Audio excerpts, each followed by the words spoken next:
Tem agora lugar a primeira mesa redonda do Channel On, para abordar o tema Segurança e Compliance, uma nova prioridade para o canal. O painel conta com a participação de David Grave, Security Director da Claranet Portugal, Jorge Miranda, Executive Manager da CSO, João Manso, CEO da Redshift, e Bruno Castro, CEO da Visionware. A moderação está a cargo de Rui Damião, jornalista do IT Channel. Olá, bom dia a todos. Nós tivemos agora, eu vou já passar para a mesa redonda propriamente dita. Agradeço a todos a terem aceitado o nosso convite.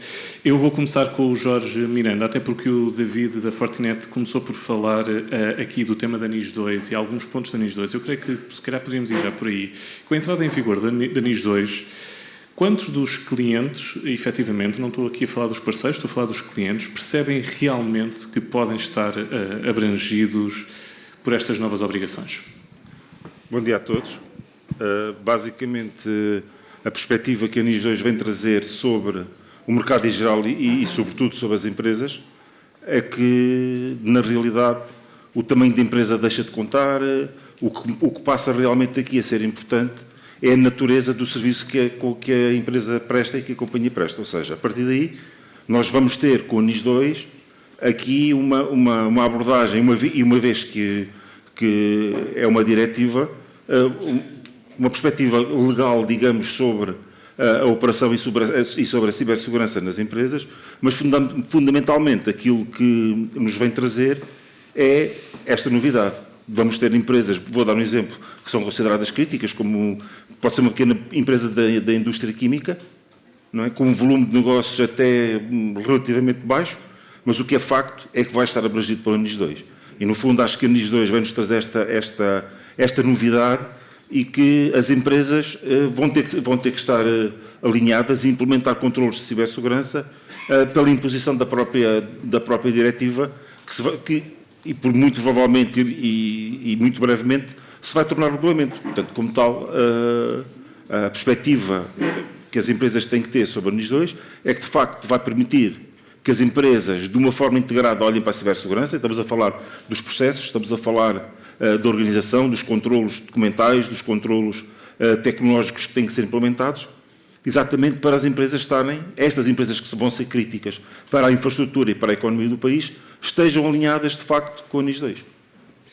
Obrigado, Jorge. João, mudando aqui um bocadinho o tema, mas ainda estando dentro da cibersegurança, claro, qual é que é aqui a diferença de margem entre vender uma solução de segurança tradicional em comparação com um serviço gerido de segurança, e ao mesmo tempo perguntava se para a maioria dos parceiros vale a pena esse investimento na capacitação que é necessário?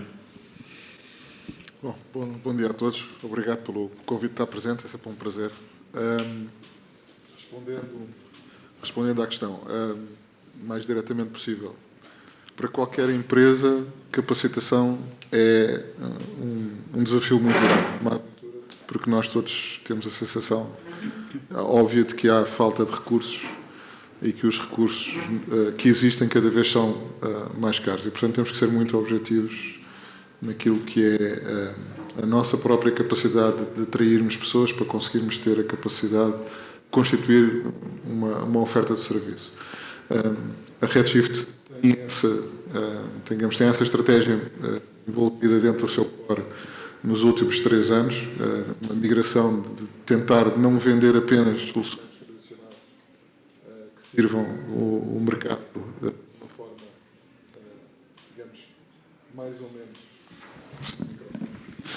Isto hoje não está a ajudar. Mas, voltando, a Redshift começou a fazer essa transição para uma empresa focada em serviços, exatamente porque nós vimos no mercado a necessidade de não só conseguir fornecer soluções aos clientes que não fossem soluções que, do ponto de vista da tecnologia, eles depois fossem obrigados a serem eles próprios a criar a sua própria capacitação e o poder gerir, e muitos deles a falharem nessa aventura, tanto comprar tecnologia e depois terem uma tecnologia que não conseguem tirar partido em condições. E, portanto, nós começámos a fazer essa transição e começámos a vender não só serviços para gerir tecnologia, mas também vender a tecnologia como serviço. Agora, isto é para uma empresa como a nossa, que está muito dedicada a grandes empresas, já é um desafio. Se nós estivermos no mercado mais SMB ou PME, é um desafio ainda maior por causa da diversidade de clientes que podemos ter e da diversidade de realidades. Mas é, em termos práticos, aquilo que faz sentido, porque do ponto de vista da valorização da empresa, do ponto de vista daquilo que é reconhecido no mercado como a mais-valia de qualquer empresa, é efetivamente nos seus recursos humanos. E, portanto, fazer um investimento em capacidade de conseguir entregar é necessariamente o caminho correto e aquela que tira, do ponto de vista também de receitas e do revenue, a parte mais interessante. O João, entretanto, já introduziu aqui um pouco do tema da pergunta que eu vou fazer tanto ao Bruno como ao David. A pergunta será igual, mas eu se calhar começo pelo Bruno. E nas PMEs, que percentagem dos vossos clientes desta dimensão, claro, ainda considera a cibersegurança como um nice to have em vez de uma necessidade crítica? E ao mesmo tempo pergunto, e eu sei que aqui, tendo em conta o tempo, pode ser uma dificuldade, mas como é que se muda essa mentalidade? Bom dia a todos, obrigado pelo convite, Rui. É um gosto. Bem, por partes, claro, eu começaria por dizer de onde é que nós vimos. A Visionet este ano 20 anos, portanto, só trabalhamos no mercado da cibersegurança há 20 anos. Já era bizarro há 20 anos atrás, nós já vínhamos desse tempo, já estou aqui a partilhar, foi tipo modo estéreo. Modo híbrido. Modo estéreo, ficou bonito.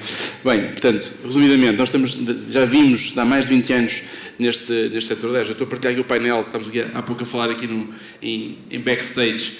Estou aqui a partilhar o painel com um conjunto de dinossauros que já vem neste mercado já há muitos anos. E, portanto, o que posso dizer sobre isso, e back in the days, eu não me posso esquecer de que aí sim não era um nice to have. Era realmente um luxo de falar sobre cibersegurança há 20 anos atrás ou há 25 anos atrás, era um luxo.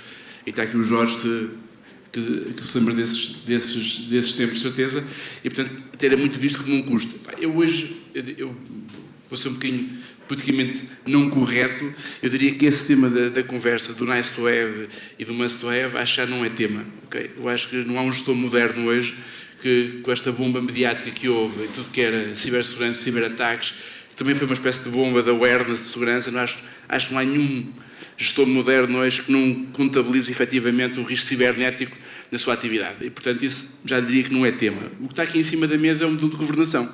É perceber gestão de risco, investimento e depois toda a continuidade do ongoing de tudo que é um modelo de segurança sobre a organização. Portanto, é mais esse o tema, propriamente se vou investir em segurança ou não vou investir. Acho que isso já não é o tema em cima da mesa.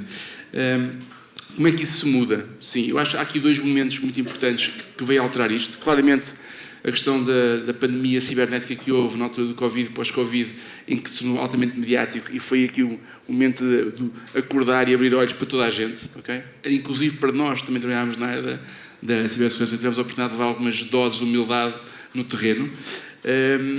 Acho que há aqui um outro momento importante, que o Jorge falou aqui há pouco, da questão da NIS 2, das obrigações que nós agora temos de ter nas atividades no que envolve a segurança e a cibersegurança e o seu modelo de governação. E isto veio-me alertar para um ponto que depois será discutido mais à frente, é eu poder trabalhar num ecossistema com outros parceiros, clientes, fornecedores, o que seja, eu tenho que cumprir um conjunto de obrigações mínimas de segurança, tenho que prestar checks and balances sobre isso para eu continuar nesse ecossistema. Portanto, hoje é muito comum, nós temos um ciberataque, nós temos estado em vários, e de repente tenho os meus fornecedores a cortarem-me serviços porque já não confiam em mim. Eu tenho que restabelecer confiança sobre isso no decorrer do ciberataque. Não é só alterados de controle e afins. Eu, no meu ecossistema onde eu vivo, seja esse depois setores, indústria, o que seja, eu tenho que provar que voltei a estar confiável novamente. Portanto, eu diria que vai ser mais por aí o tema da conversa do nice to have, must to have. David, eu te faço a mesma pergunta enquanto recebo o microfone. Bem, mas antes de mais dizer que é fantástico estar aqui numa mesa redonda com estes dinossauros, ok? Eu sou o New Kid on the Block, ok? Felizmente, agora sim, efetivamente já tive a possibilidade de trabalhar com alguns destes senhores, mas acho que há uma coisa que efetivamente o Bruno ser politicamente aqui incorreto é novidade. Nunca tínhamos visto assim uma intervenção mais disruptiva. Não, mas há uma alteração que efetivamente é inevitável, nós temos que ver. todos os impactos imediatos que ocorreram e contribuíram de alguma forma para a literacia da cibersegurança. Pelo menos é impossível o board ou a direção das empresas dizer que nunca ouviu ou que é um tema novo. Isso já não existe. Portanto, aquela descoberta inicial do primeiro impacto já não existe. E depois também acho que, e concordo aqui perfeitamente com o Bruno, que existe uma mudança de paradigma, que é nós conseguimos ajudar os nossos clientes a falar em uma linguagem mais do negócio. Já não vamos lá vender aquela solução tecnomágica que instalamos e que vai fazer tudo e que vai resolver a situação.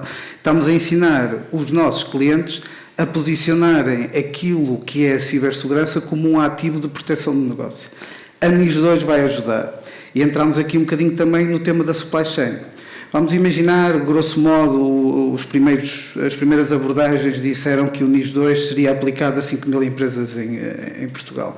Mas este número é até um bocadinho conservador, eu acredito que serão mais. Mas isso serão as que são impactadas diretamente. E como o Bruno referiu aqui, e o supply chain? Porque eu sou e quero ser NIS2 compliance, vou começar a exigir também ao meu supply chain, aos meus fornecedores que tenham um determinado nível. Portanto, isto vai ser altamente diferenciador, é um potencial de nos diferenciarmos também no ecossistema e isto leva-nos um bocadinho para a forma como é que vamos apresentar isto. Modelo de serviço gerido, sim, obviamente, não é? Nós conhecemos também ir para o canal, não é? O canal está cada vez com as margens mais esmagadas, portanto, e as ferramentas passam a ser um meio de entregar serviço. Mas o João também deu aqui um ponto que eu acho que é muito relevante. Mas vamos entrar numa organização e dizer que temos que trocar toda a tecnologia porque nós fornecemos um serviço só de uma determinada forma? Isto é impossível.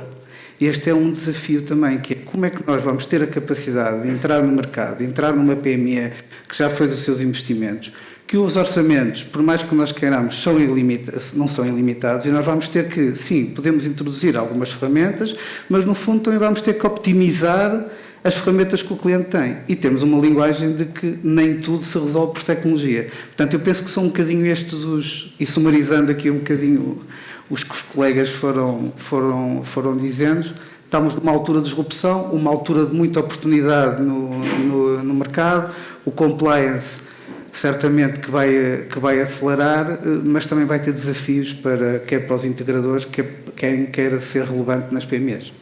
David, eu pedi-lhe só depois, nesta próxima pergunta que eu lhe vou fazer, que seja um bocadinho mais rápido. Nós falamos muitas vezes que é preciso investir em cibersegurança e de facto acho que isso é um ponto assente, mas o mercado português não estará a criar uma espécie de bolha de expectativas irrealistas que depois as PMEs de facto não conseguem implementar? Vamos ter que olhar aqui para as PMEs de uma determinada forma. Nem todas nós temos que... Eu penso que agora, se eu tiver aqui um bocadinho de cuidado, eu costumo dizer que nem todas as organizações são bancos, ok? Portanto, eu não tenho que ter o mesmo nível de segurança que tenho numa pequena ou média empresa, mesmo que seja da área química, que tenha noutro tipo de organizações. Portanto, eu vou ter que ter a capacidade de pôr um nível adequado de segurança à proteção do risco, como falámos aqui, e da criticidade daquele negócio. Vou ter que olhar para o NIS2. Ótimo, mas se calhar posso começar pelo selo de maturidade digital e apontar para o bronze. Ok? Temos que ver isto de uma forma realista, adaptada ao negócio e às necessidades do negócio de cada um dos clientes. Assim, de uma forma muito sucinta, para não me dizerem que eu Era a primeira vez que alguém me dizia que eu falo muito. Obrigado, David. João, eu gostava também de ouvir a perspectiva do João sobre este tema, se estará ou não a criar uma bolha de expectativas irrealistas por aquilo que as PMEs conseguem fazer. Primeiro, pegando aqui um bocadinho naquilo que o David falou antes desta intervenção, que é quantas empresas é que estão ou não estão preparadas para suportar os requisitos da NIS2. Segundo a estatística apresentada pelo Centro Nacional de Cibersegurança, há pelo menos 4.000 empresas abrangidas pelos requisitos do NIS2, 4.000 empresas que não cumprem, das 5.000 que deveriam estar parte do âmbito da NIS2. O que demonstra uma coisa, que é, olhando para o mercado, se só no âmbito da NIS2 cerca de 80% que não cumpre, nós podemos extrapolar isso para o resto do mercado. Mas é pior. Aquilo que nós temos a sensação, do ponto de vista da empresa de cibersegurança, é que é pior. Portanto, eu não consigo chamar bolha, porque a cibersegurança é um requisito cada vez mais exigente e exigido por parte das grandes empresas, que são elas que movimentam o mercado depois das médias e das pequenas empresas. E, portanto, é cada vez mais essencial que as PMEs façam um investimento em reduzir o seu risco, a melhorar a sua maturidade, investindo necessariamente em cibersegurança, não só em tecnologia, mas também em processos bem definidos, em procedimentos bem implementados. E, portanto, uma das coisas que o nosso mercado, e estamos aqui, quem trabalha em IT e em cibersegurança, aquilo que o nosso mercado não tem é a oferta suficiente para as PMEs. Nós não temos ainda escala, nem maturidade, para oferecer soluções às PMEs. Mas as PMEs precisam ter essa oferta para conseguirem ter a maturidade depois de servir os mais grandes. Porque, e o Bruno está aqui, não me deixa mentir, os maiores ataques que nós vimos acontecer no nosso mercado tiveram quase sempre a origem dentro do supply chain. E, portanto, o supply chain é a parte mais fraca que normalmente leva a dissadores maiores e, portanto, se eles não estiverem protegidos, estamos todos com problemas. Obrigado, João. Bruno, se quiser pode responder, mas depois ao João, mas peço-lhe que seja muito rápido. No entanto, eu vou já fazer a pergunta. Como é que se justificam aos clientes os custos de soluções de compliance, neste caso, quando normalmente não se vê esse retorno mais imediato? Bem, vamos lá ver. É importante também que eu esclareça aqui uma coisa. A Visionware não vende software nem hardware e, portanto, nós vendemos skills, conhecimento e experiência. Okay? Isso é o que nós fazemos. Portanto, nós não é tipicamente o nosso negócio na parte de box moving ou integração. Nós somos claramente quem desenha e depois quem valida se o que foi desenhado está bem implementado de acordo com o risco que foi estabelecido para aquela organização. Portanto, o que é que eu acho sobre a questão do compliance? Porque agora é o tema da moda também. Portanto, é o AI, é o cybersecurity e agora também é o compliance e NIS 2 e afins. Eu vejo as coisas de forma diferente. Portanto, eu ponho-me sempre na pele do cliente. Portanto, nós olhamos para o nosso cliente e vejo, faço a atividade que ele tem, faço o nível de maturidade que ele tem, isto não é on-off, isto não é binário, eu sou compliance NIS 2 ou não sou compliance. Não é assim. Há um nível de maturidade de compliance, seja ISO 20001, seja NIS 2, seja 75, whatever. Okay? O que nós temos de trabalhar com os nossos clientes, e isso é que é importante, o gestor de topo entende, é que ele tem a sua atividade, trabalha no ecossistema X, tem um conjunto de obrigações e riscos. Baseado nisso, vamos montar tecnologia, processos e pessoas para ajustar a esse nível de maturidade sem grandes melindres que eu vou estar ultra compliance ou algo do género. Portanto, o tema aqui não é o escolher a solução, é escolher como vai ser o modelo de governação do risco versus as minhas obrigações. Portanto, é esse jogo. E, portanto, fugir da questão, como o David disse, das soluções mágicas da tecnologia que vai resolver tudo e o AI que também vai resolver tudo, esqueçam isso. Okay? Isto é uma questão de claramente orientar ao gestor topo a dizer o seu negócio é este, trabalha neste ecossistema, tem este tipo de obrigações, há este tipo de risco e há N soluções para a maturidade que quer alcançar. E é ongoing, não é uma coisa instantânea. Okay? É por aí. Obrigado, Bruno. Jorge, é a minha última questão. Esta conferência é para parceiros de canal e eu pedi aqui um bocadinho de futurologia daquilo que é o canal e especificamente o canal de cibersegurança. E olhando para aqui para os próximos 2, 3, 4 anos, se acha que o modelo tradicional de, como se costuma dizer, vender caixas, se ainda vai existir em cibersegurança ou se os parceiros vão ser forçados a evoluir obrigatoriamente para prestadores de serviços geridos?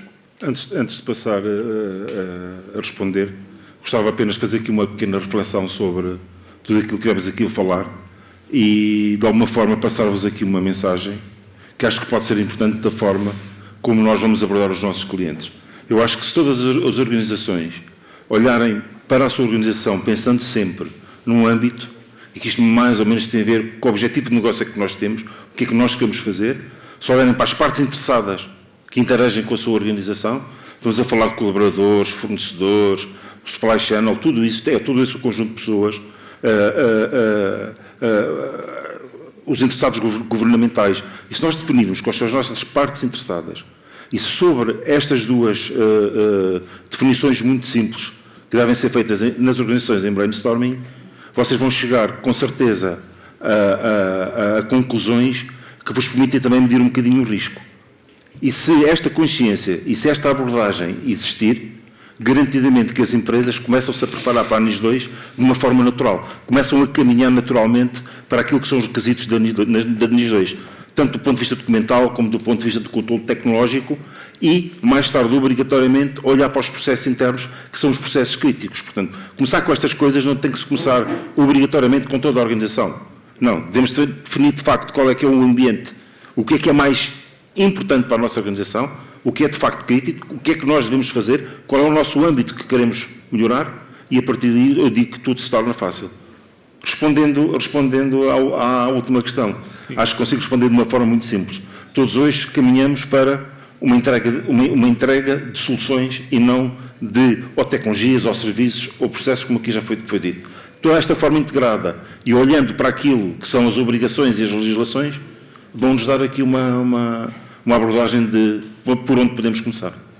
Obrigado, Jorge, David, João e Bruno. Muito obrigado a todos pela vossa partilha de conhecimento e nós vamos seguir com o nosso programa. Obrigado. Obrigado.